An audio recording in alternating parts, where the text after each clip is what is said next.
So here's a list of the side effects that are most common for chemotherapy. So I just want you to pause, take a good look at the vast array and differences of the side effects.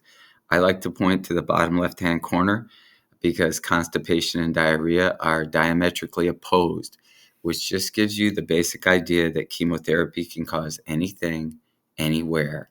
So be aware of it. And as a PT, when you have that patient that's on chemotherapy, ask them about their side effects and absolutely use your normal skills in individualizing their treatment program.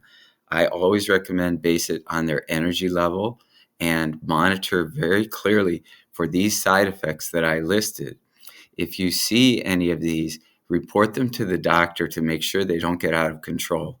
In general, you want to make sure that chemotherapy patient has no complaint of pain, takes frequent rest breaks, and just be monitoring them all the time.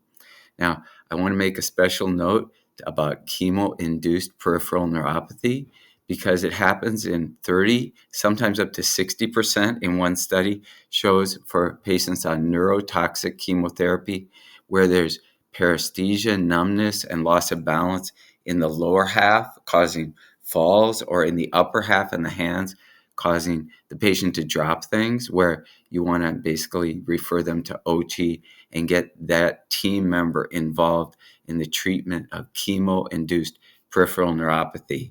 And I'll address that further in the next slide.